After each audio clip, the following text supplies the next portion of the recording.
The yays and the okays at best, right?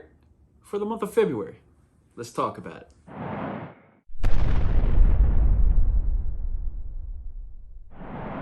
It's Friday, and today is normally reserved for my top 3 comics for this week. Now, being that that's obviously not the case, because this past Wednesday I was flying back from Orlando. I was in Orlando visiting Universal, having fun there for Mardi Gras.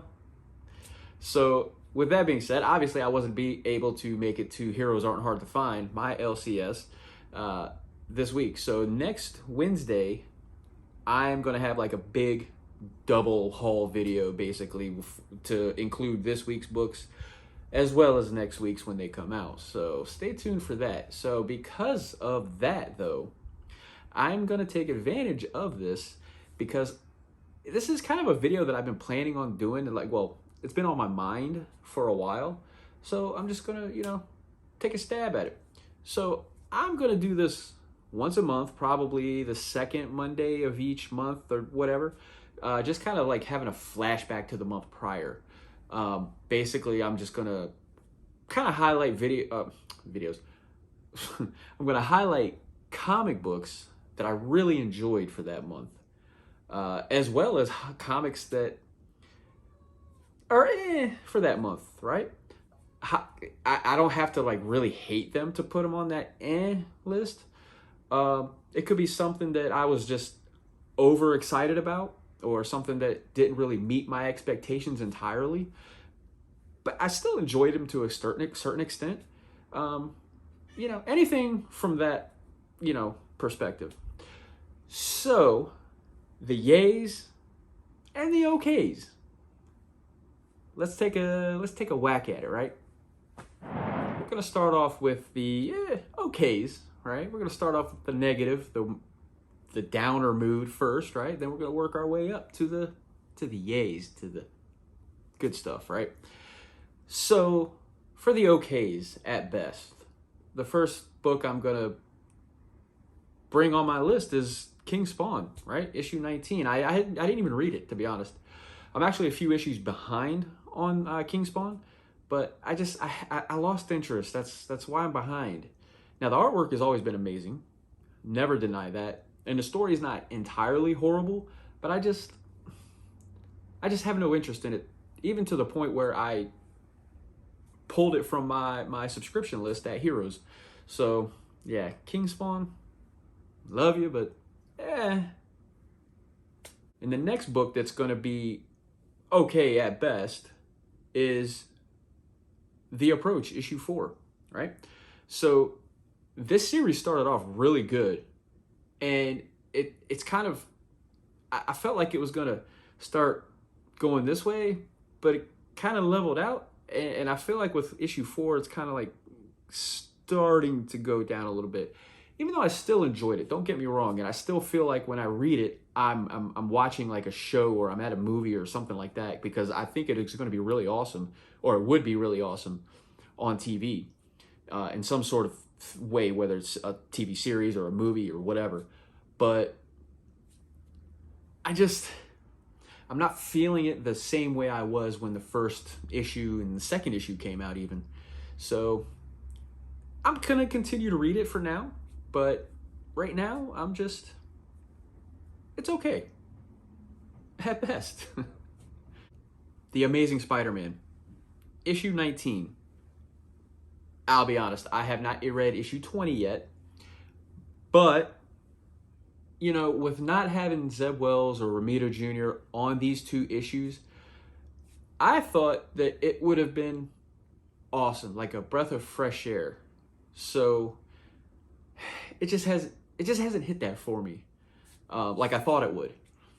Was issue 19 horrible? No, not necessarily horrible. The first half was pretty cool, pretty interesting, but that second half, when you had this version of the Sinister Six knockoff or whatever, it started to lose me there.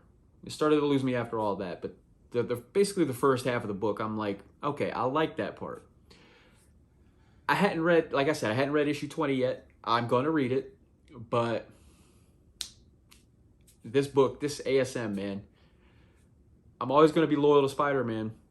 And I don't think I'll ever drop it. I'm going to ride through it thick or thin, but whew, man, this has kind of been a rough run with this ASM run. And to round up the okays at best is Blue Book issue number 1. Now, this book, I didn't have any expectations going into this. I didn't expect it to be great. I didn't expect it to be bad. I didn't have zero expectations. So I kind of got it off the whim of knowing that it has to do with UFO and alien abductions and things like that. And it's also based on, true events. Now, the most famous alien abduction story, I forget their names, but this basically follows their story. Back in the somewhere in the 1960s, I think it was. And it kind of goes through the events, and it's a slow progression. It kind of gives a detailed walkthrough of their night, how everything led up. That part of the book I absolutely loved. The part that makes me put this as on the okay at best part of the list is the fact that backup story, completely unnecessary. I did not like that backup story at all. Didn't care for it. I don't even know if that's supposed to also be a true story or not. But yeah, that's if it wasn't for that, this book would probably not be on this list as an okay book. It probably would be on the better half of this list, right? So I didn't want to spend the money on the other issues coming up. So what I'm going to do, I have the number 1 issue. I'm just going to wait for the trade when it comes out. I will get the trade and just kind of read the main story all the way through and just skip them backup stories, man, because to me, it was just horrible. Horrible.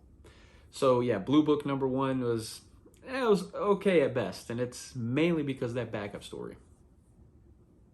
Unnecessary. Jeez.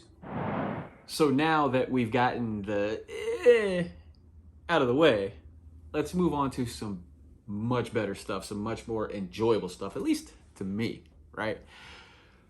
We're going to kick this better half off, the yays, with Local Man, issue number 1. Now, first of all, this book was exceeded expectations. I'll be honest, I didn't have any expectations of this book, but it exceeded any that I would have had, honestly, because I just had a flashback to when I read books in the 90s. And this is a perfect example of a classic Image comic, 90s comic book. And it was a flip book as well. I mean, that's pretty awesome. So I feel like Image is gonna, the way they did this, I feel like they might kind of kick off a whole new universe kind of thing with this book. Just the way the first, well, it could have been the first or the second part, but when you flip it, you got one story, and the one story kind of introduced a bunch of the heroes, and it also introduced a bunch of the bad guys. So kind of makes me wonder if they're going to try to do some sort of universe type thing. But this story is awesome, man.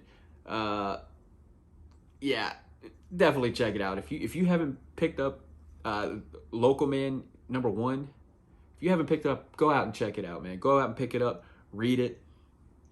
You won't be disappointed, especially if you are into like a 90s comic book kind of feel to, anyway.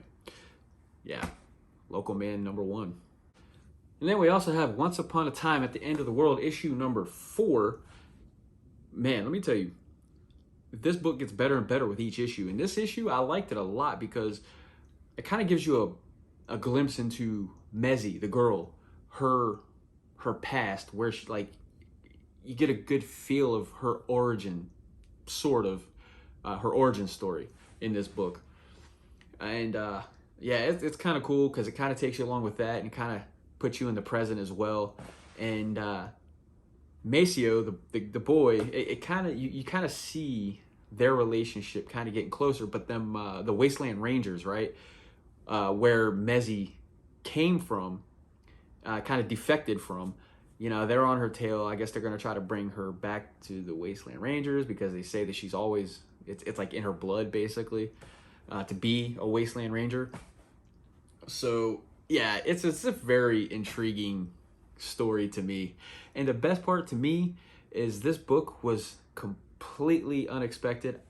This was a book that I didn't even think about buying until I seen it on the shelf. And I'm like, all right, I'll pick it up. So glad that I did. So I can't wait for issue 5. Another book, again, another book. If you haven't read it yet, try to find the back issues, catch up to issue 4. Issue 5 is going to be coming out next month, or this month, March. Highly recommend. Highly recommend. Deadpool, number 4. What's up with these number 4 issues so far? Like, this is the second straight issue, number 4. Anyway, Deadpool, number 4. Maybe a little bit of biasness. I don't know, because Deadpool's my guy. But, this story is actually really good. And I've known a lot of people that aren't even necessarily huge Deadpool fans or Deadpool fans at all that are really enjoying this. Alyssa Wong, man, she's doing something amazing with this run, surprisingly for myself. Man, yeah. And this budding romance with Deadpool and Valentine, and then you got Lady Deathstrike. She basically turns on Deadpool in this book. They were, remember, like in the first issue, second issue, they were teaming up together to try to become part of this group, and now she's mad at him. Yeah, it's a whole thing, but I'm loving it. I'm here for all of it. So Deadpool number 4 is definitely, yeah. Check it out if you haven't already. It's another one I highly recommend. I can't talk about great books from the month of February without mentioning Superman number 1. First of all, just having a main Superman title back in the mix of things is just amazing enough as it is. And I just found out today that it's completely sold out. The Superman issue number 1 has completely sold out, and they're having a second printing coming up in towards the end of March. I forget the date, but towards the end of March, they're coming out with a second printing for Superman issue number 1. So if you haven't picked this up, there you go. Just keep a lookout for that. Anyway, to me, this has a classic Superman feel. Joshua Williamson, he's kind of putting his little tidbits in there. But yeah, man, I don't. You can never trust Lex Luthor, and when he kind of seems to be helping Superman out in this book. I don't want to give any spoilers, but he seems to be kind of helping him out in this book and kind of gifts him LexCorp. I don't know how I feel. I don't know how that's going to turn out, but I think it's going to be interesting in the long term. But yeah, man. And Jamal Campbell, by the way, is doing an amazing job with the artwork on here too. So, yeah. Superman number 1, man. It's a classic character. You gotta have. So I'm so glad DC's pushing just Superman, period, right now with the dawn of DC. And yeah, I love Batman. He's one of my favorites, man. But bring him back a little bit. Bring him back a notch, just a little bit. Push Superman out there a little bit more. So hopefully that's the case. But Superman number 1, definitely a yes, a yay. Yeah. Everybody needs a palate cleanser every now and then, right? That's kind of what's happening with Batman and Superman World's Finest.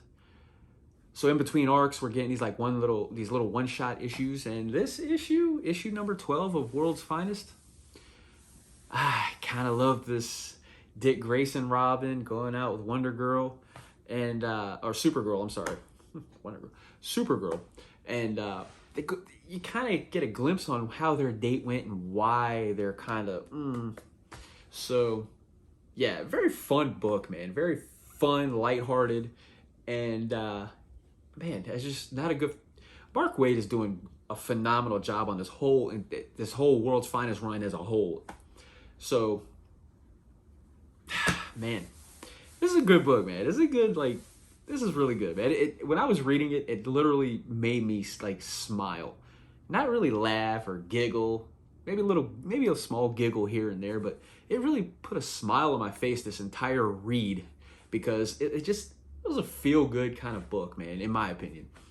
So, yeah, Batman and Superman, World's Finest, issue 12, the palate cleanser, and yeah, let's move on to the next arc of World's Finest, man. I can't wait. You're not gonna believe this, but another number 4 comic, Batman and the Joker, the Deadly Duo. Whew. Man, it's funny, the teamwork aspect between Batman and the Joker are really kind of put to the test in this book. But I love the way that they interact, man. I said this before, but I love the way they interact with each other in this run, period.